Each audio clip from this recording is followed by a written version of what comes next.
ଚଳିତ 2025 ମସିହା ମଇ ମାସ 18 ତାରିଖ ପରଠାରୁ ରାହୁ ଓ କେତୁ ମହାଗ୍ରହଙ୍କ ଗୋଚରର ଦୀର୍ଘ 18 ମାସ ପର୍ଯ୍ୟନ୍ତ ମକର ରାଶିଜାତ ବ୍ୟକ୍ତି ଭାବ ପ୍ରବଣତାରେ ଭାସି ନ ଯାଇ ଭାବିଚିନ୍ତି ନିଷ୍ପତ୍ତି ନିଅନ୍ତୁ। ସମସ୍ତ କ୍ଷେତ୍ରରେ ସାବଧାନତା ଅବଲମ୍ବନ କରନ୍ତୁ। ଜୟ ଜଗନ୍ନାଥ। ନମସ୍କାର, ମୁଁ ତପନ ଡାଇଜେଷ୍ଟକୁ ଆପଣଙ୍କୁ ସ୍ୱାଗତ। ମକର ରାଶି ଉପରେ ରାହୁ ଓ କେତୁ ମହାଗ୍ରହଙ୍କ ଚଳନର ପ୍ରଭାବ। ଚଳିତ 2025 ମସିହା ମଇ ମାସ 18 ତାରିଖ ରବିବାର ଦିନ ଗ୍ରହ ଜଗତର ଦୁଇ ଛାୟାଗ୍ରହ ରାହୁ ଓ କେତୁ ରାଶି ପରିବର୍ତ୍ତନ କରିବାକୁ ଯାଉଛନ୍ତି। ବର୍ତ୍ତମାନ ମକର ରାଶିର ତୃତୀୟ ସ୍ଥାନ ମୀନ ରାଶିରେ ଅବସ୍ଥାନ କରିଥିବା ରାହୁ ଆସନ୍ତା ମଇ ମାସ 18 ତାରିଖ ପରଠାରୁ ମକର ରାଶିର ଦ୍ୱିତୀୟ ସ୍ଥାନ ଧନସ୍ଥାନ କୁମ୍ଭ ରାଶିରେ ଦୀର୍ଘ 18 ମାସ ପର୍ଯ୍ୟନ୍ତ ଅବସ୍ଥାନ କରିବେ। ସେହିପରି ମକର ରାଶିର ନବମ ସ୍ଥାନ କନ୍ୟା ରାଶିରେ ବର୍ତ୍ତମାନ ଅବସ୍ଥାନ କରିଥିବା କେତୁ ମଇ ମାସ 18 ତାରିଖ ପରଠାରୁ ଦୀର୍ଘ 18 ମାସ ପର୍ଯ୍ୟନ୍ତ ମକର ରାଶିର ଅଷ୍ଟମ ସ୍ଥାନ ନିଧନ ସ୍ଥାନ ସିଂହ ରାଶିରେ ଅବସ୍ଥାନ କରିବେ। ଗ୍ରହ ଜଗତର ଏହି ଦୁଇ ଶକ୍ତିଶାଳୀ ଗ୍ରହ ରାହୁ ଓ କେତୁ ମହାଗ୍ରହଙ୍କର ରାଶି ପରିବର୍ତ୍ତନ ସମଗ୍ର ରାଶିଚକ୍ରକୁ ଗଭୀର ଭାବେ ପ୍ରଭାବିତ କରିଥାଏ। ସେହି କ୍ରମରେ ଆଜି ଜାଣିବା ମାୟାବୀ ଗ୍ରହ ରାହୁ ମକର ରାଶିର ଦ୍ୱିତୀୟ ସ୍ଥାନ ଧନସ୍ଥାନରେ ଦୀର୍ଘ 1.5 ବର୍ଷ ଧରି ଅବସ୍ଥାନ କରୁଥିବା ସମୟରେ ମକର ରାଶିକୁ କ'ଣ ଫଳ ପ୍ରଦାନ କରିବାର ସମ୍ଭାବନା ରହୁଅଛି।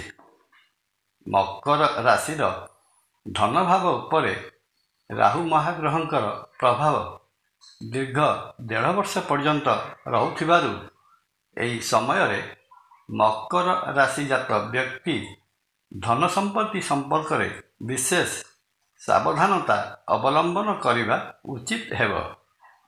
ଯୋଜନାବଦ୍ଧ ଭାବେ ଧନ ବା ଅର୍ଥ ପରିଚାଳନା କରିବାକୁ ପଡ଼ିବ। ଅଯଥା ଅପବ୍ୟୟ ନ କରିବା ଉଚିତ ହେବ କିମ୍ବା ଏହି ସମୟରେ କାହାରିକୁ ଧନ ବା ଅର୍ଥ ଉଧାର ଦେବା ଠିକ୍ ହେବ ନାହିଁ। ନଚେତ୍ ସମୟରେ ରାହୁ ମହାଗ୍ରହ ଆର୍ଥିକ ସଙ୍କଟର ସାମନା କରାଇପାରନ୍ତି।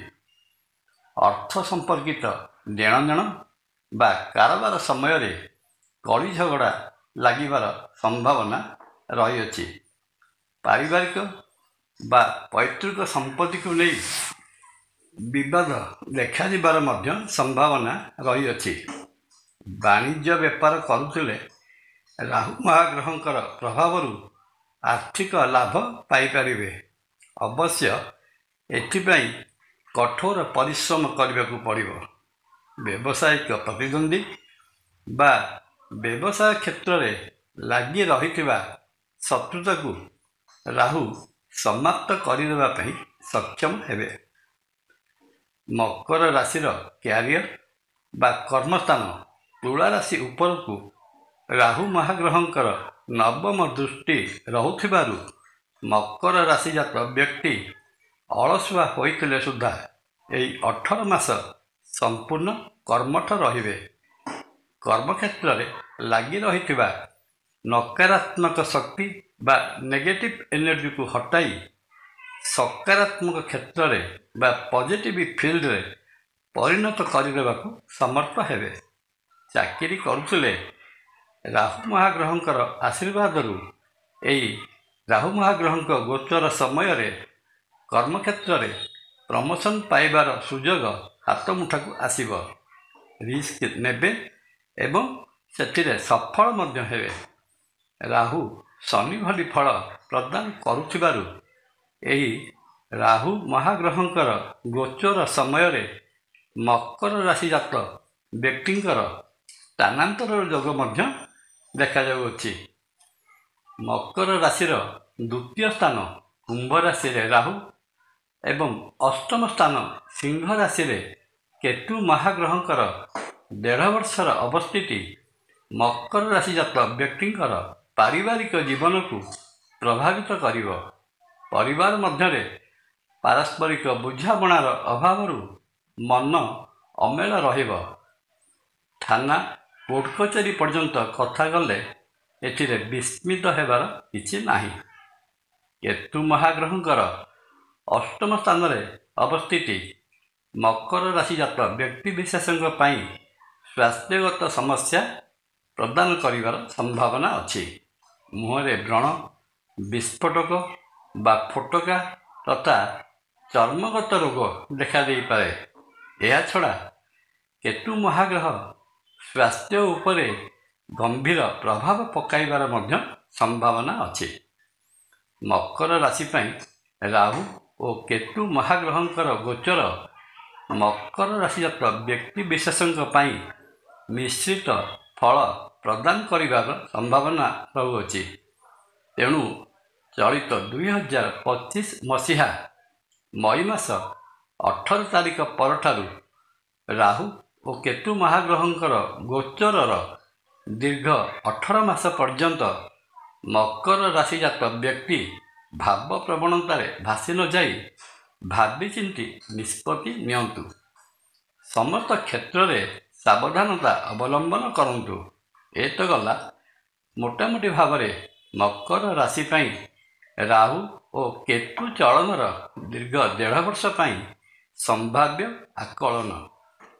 ରାହୁ ଓ କେତୁ ମହାଗ୍ରହଙ୍କର ଚଳନରେ ରହିଥିବା ଅଶୁଭତ୍ୱକୁ ଦୂର କରି ଶୁଭ ଫଳ ପାଇବା ନିମନ୍ତେ ମା ଦୁର୍ଗାଙ୍କର ଶରଣାପନ୍ନ ହୁଅନ୍ତୁ। ପ୍ରତ୍ୟହ ହନୁମାନ ଚାଳିସା ପଠନରେ ରାହୁ ଓ କେତୁ ଜନିତ ଅସୁବିଧା ବହୁ ପରିମାଣରେ ଖଣ୍ଡନ ହୋଇଥାଏ। ପରିଶେଷରେ ଶ୍ରୀକ୍ଷେତ୍ର ପୁରୀରେ ବିରାଜିତ ମହାବିଷ୍ଣୁ ଶ୍ରୀ ଜଗନ୍ନାଥ ମହାପ୍ରଭୁଙ୍କୁ ଦର୍ଶନ କଲେ ରହିଥିବା ସମସ୍ତ ଦୋଷ ଦୂର ହୋଇ ସମସ୍ତ ମନସ୍କାମନା ପୂର୍ଣ୍ଣ ହୋଇଥାଏ। ଜୟ ଜଗନ୍ନାଥ। ଭିଡ଼ିଓଟି ଭଲ ଲାଗିଲେ ଲାଇକ୍, କମେଣ୍ଟ, ସବସ୍କ୍ରାଇବ୍ ଓ ସେୟାର କରିବା ପାଇଁ ଅନୁରୋଧ। ନମସ୍କାର। ତପନ।